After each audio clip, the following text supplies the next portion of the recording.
श्रीलंका बांग्लादेश की राइवलरी अलग लेवल पे पहुंच चुकी है भाई।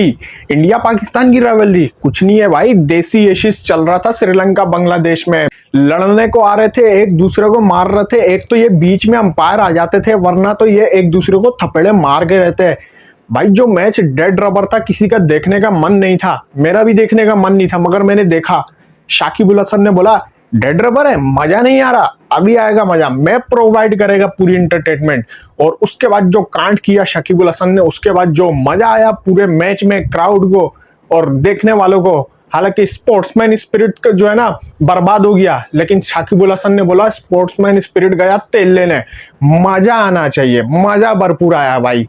पूरे मैच में एक दूसरे को काटने को आ रहे थे श्रीलंकन और बांग्लादेश के खिलाड़ी, लेकिन इसके पीछे रीजन क्या था ये आपको बताना बहुत जरूरी है। रीजन ये था कि श्रीलंका के senior player ex captain Angelo Mathews जब बैटिंग करने आए तो ढीले ढीले आए बैटिंग करने, क्रीज पर खड़े हुए, अपना हेलमेट टाइट किया, हेलमेट की स्ट्रिप टूट गई उनकी। अब इतने में शाकिब अल हसन को किसी ने पीछे से बंगाली खिलाड़ी ने उंगली करी कि अगर हम अंपायर से अपील करेंगे तो ये आउट हो जाएगा। शाकिब अल हसन ने बोला अब मैं क्या पीछे रहूं, मैं तो ऐसा करके दिखाऊंगा। शाकिब अल हसन पहुंच गए अंपायर के पास, अपील कर दी। रूल ये है टाइम आउट का कि कोई भी खिलाड़ी 3 मिनट में, बैट्समैन के आउट होने के बाद 3 मिनट में आके उसको अगली बॉल रिसीव करनी है। मगर इस वर्ल्ड कप का जो प्लेइंग कंडीशंस है इस वर्ल्ड कप की, उसमें ये रूल है कि 2 मिनट के अंदर अंदर आकर किसी भी खिलाड़ी को अगली बॉल रिसीव करनी है, किसी भी पिछले खिलाड़ी के आउट होने के बाद। मैथ्यूज जो है 1 मिनट 50 सेकंड में क्रीज पर पहुंच चुके थे। उन्होंने हेलमेट टाइट किया, खेलने के लिए रेडी होने वाले थे, हेलमेट टाइट किया, स्ट्रिप टूट गई। अब मैथ्यूज बगैर किसी अंपायर को बताए वो चल पड़े ड्रेसिंग रूम की तरफ, इशारा करने हेलमेट दे दो। अब इतने में शाकिब अल हसन को कीड़ा काटा, उसने अपील कर दी। अब अंपायर ने जो है टाइम नोट नहीं किया होगा या तो सही से उस टाइम पे, उन्होंने मैथ्यूज को बताया। मैथ्यूज को तो ऐसा लगा मजाक हो रहा है। अंपायर ने शाकिब अल हसन से 2 बार पूछा कि आप सीरियस है? तो शाकिब अल हसन ने बोला हाँ भाई सीरियस, मैं तो ऐसे कांड करने के लिए मशहूर हूं। तो शाकिब अल हसन ने बोला आई एम सीरियस, 2 बार पूछा। मैथ्यूज को अंपायर ने बोला आपको जाना पड़ेगा, आप टाइम आउट हो गए। तो भाई उसके बाद जो कंट्रोवर्सी क्रिएट हुई है पूरे मैच में, श्रीलंकन खिलाड़ी बांग्लादेश के खिलाड़ी एक दूसरे को मारने आ रहे थे भाई।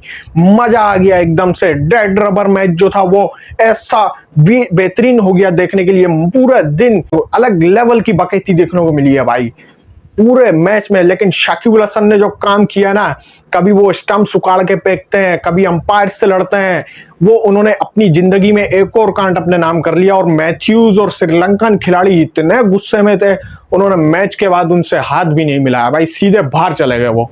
भाई ये देसी एशिज है, ये है मजा, ये होना चाहिए राइवलरी, ऐसी होनी चाहिए। हमारे इंडिया पाकिस्तान के खिलाड़ी यार आपस में गले मिलते हैं, हंसते हैं, मुस्कुराते रहते हैं। राइवलरी हो तो ऐसी हो भाई। इनकी टेस्ट सीरीज करवाई जाए वर्ल्ड कप के बाद, मजा आने वाला, देसी एशिज देखने को मिलेगी। मैथ्यूज ने तो आकर आड़े हाथों ले लिया भाई प्रेस कॉन्फ्रेंस में। मैथ्यूज ने बोला शाकिब अल हसन के लिए जितनी इज्जत थी मेरे लिए सब खत्म हो गई। शाकिब अल हसन की अब कोई इज्जत नहीं है मेरी नजर में। मैंने अपनी 15 साल के करियर में किसी टीम को इतना गिरा हुआ नहीं देखा, इतनी गिरी हुई हरकत करते हुए नहीं देखा भाई। मैथ्यूज ने अपने अकाउंट पे टाइम लैप भी शेयर कर दिया कि कितने सेकंड्स में मैं वहां पहुंचा था। और ये तो फोर्थ अंपायर ने भी बोला कि 1 मिनट 50 सेकंड में मैथ्यूज वहां पहुंच चुके थे। तो इसका मतलब मैथ्यूज वहां गलती पर नहीं थे, लेकिन अंपायर्स को वहां देखना चाहिए था। लेकिन रूल्स एंड रेगुलेशन के मुताबिक अपील भी करना जायज थी शाकिब अल हसन के लिए। लेकिन जो हुआ, तमाम लोग शाकिब अल हसन को आड़े हाथों ले रहे हैं, और कुछ लोग ऐसे हैं जो मैथ्यूज को सपोर्ट कर रहे हैं, ज्यादातर लोग मैथ्यूज को सपोर्ट कर रहे हैं। तो भाई ये थी कल के मैच में सिचुएशन, और बड़ा मजा आया।